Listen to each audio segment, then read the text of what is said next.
All right, let's bring in Arkansas GOP Senator Tom Cotton. He's a member of the Senate Intel Committee. Good morning to you, Senator. Good morning, everyone. Merry Christmas. Merry Christmas to you, too. We've been talking about some of your comments over the last few days because Joe Biden rolled out his economic team, his advisors that are going to be with him next to his side in the White House. And you said it's not about unity. Tell us about this team, what you know about them.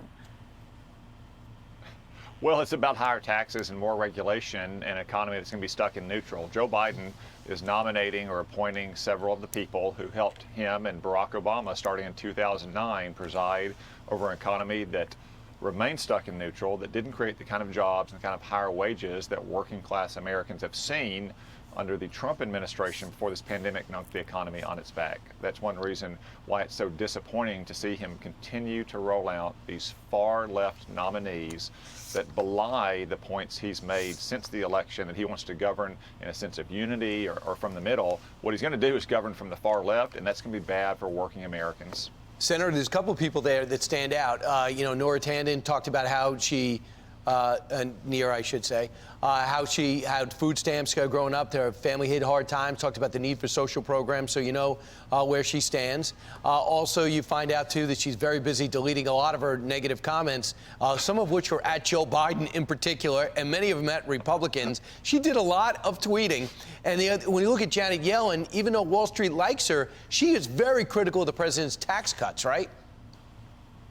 Yeah.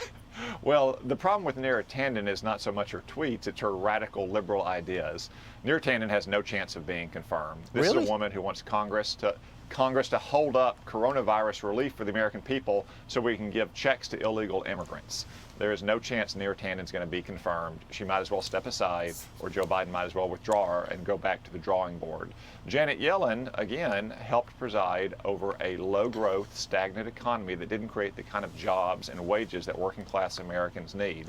It's just another example of how Joe Biden is going back to the Obama-Biden era, when we're going to have more taxes and more regulations, not have a government that works with and stands beside the American people, but rather one that tries to ride the back of the American people with one-size-fits-all policies coming from Washington. Well, in Washington, the Senate will ultimately have a say whether or not those particular choices of the president-elect are confirmed, and you're a member of the Senate as well. I wanted to ask you a little bit about the fact that there are these twin runoff elections first week in January in Georgia.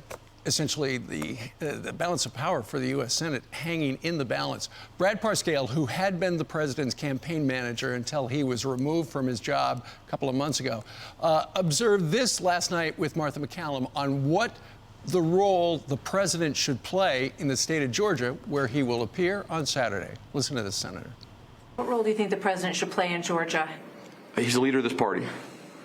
And he needs to stand up, in my opinion, to the people of Georgia and say, go vote for these senators and ask them to start immediately investigating what's happening in this country. Because as everyone wants to blame the president, I think it's the opposite. I think the president is exposing the problem. And that problem is this is a country that just doesn't play fair rules. And I think he just exposes it everywhere.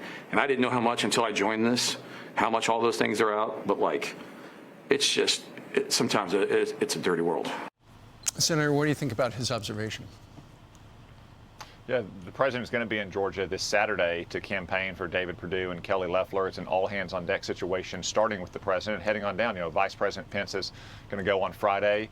I've been there multiple times. Many other prominent Republicans have been campaigning for David Perdue and Kelly Loeffler because control of the Senate does hang in the balance. That means everything that you hold dear, whether it's having lower taxes and keeping more of your money, your guns, not having your tax dollars go to support abortion, not having Washington, D.C. turned into a state with 2 Democratic senators in perpetuity, not packing the Supreme Court. It all hangs in the balance. That's why we have to defeat this trust fund socialist, John Ossoff, and Jeremiah Wright's biggest supporter in Georgia, Raphael Warnock, 2 total radicals, so we don't empower Chuck Schumer to run the United States Senate. The president will be there. Many other Republicans are going. It is an all-hands-on-deck situation. We need every Georgian to turn out in the coming weeks to vote for David Perdue and Kelly Loeffler. Well, the president will be showing up on Sunday, right here on the Fox News Channel at 6:45 Eastern. Special coverage of the Georgia runoff debate between Senator Kelly Loeffler and Raphael Warner. You see it right here on the Fox News Channel, and Martha is going to be hosting that. All right, Ainsley. Yeah, we're also excited about that. We want to watch it, and it's two important elections at the first week of January, so we'll be following that, so watch on Sunday. All right, let's talk about the defense bill, because the president was tweeting out he is going to veto it unless Section 230 is repealed. He tweeted out, he said, Section 230, which is a liability shielding gift from the U.S. to big tech, the only companies in America that have it, corporate welfare, is a serious threat to our national security and election integrity. Our country can never be safe and secure if we allow it to stand. Therefore, if the very dangerous and unfair Section 230 is not completely terminated as part of the National Defense Authorization Act, I will be forced to unequivocally veto the bill when sent to the very beautiful, resolute desk. Take back America now. Thank you. Why is it that social media is so protected from liability?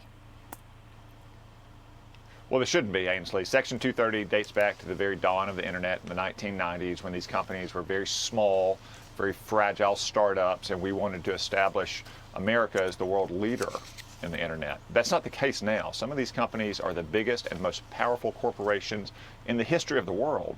They don't just control, for instance, the flow of oil the way Standard Oil once did. They control the flow of information. Look what's happening in those Georgia races. Some of these companies are still prohibiting election ads on their platforms now that more than a month after the last election.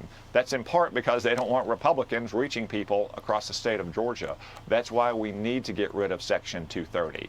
These companies can't say on the one hand that they're just a neutral platform and therefore they should be immune from any kind of liability, but on the other hand, also say that they get to change or edit or curate or censor content from conservatives across America.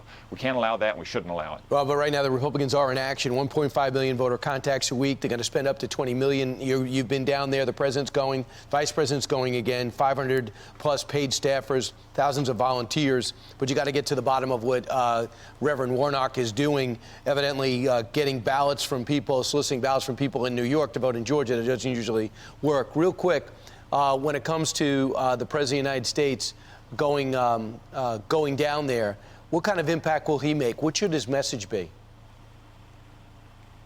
I think the president will have a very positive impact in Georgia. Just look across the country. He got 10 million more votes than he did in 2016. Remarkable turnout. And that helped Republicans win the Senate seats that we did, and it helped us gain House seats against all the expectations of the Democrats and the media. We had a huge election in the Senate and the House and state legislatures, not in spite of the president, but because of the president. So he's going to go down to Georgia, and he is going to rally those supporters and urge them to get out to vote for his good friends and allies, David Perdue and Kelly Loeffler, one more time on January 5th. That's what is so essential if you want to preserve everything that we hold dear about this country. Big military area. Empower the Democrats and let Chuck Schumer be in charge of the Senate. And that's right, it's a huge military state. And you look at people like Raphael Warnock and John Ossoff that want to cut the military. Raphael Warnock has said you can't serve God and serve in the military at the same time. That's just how radical these Democrats are. Well, the debate will be on Sunday night, and we will see the president live on the channel on Saturday. Senator, thank you very much for joining us on this very busy Wednesday. Thank you. Thank you all.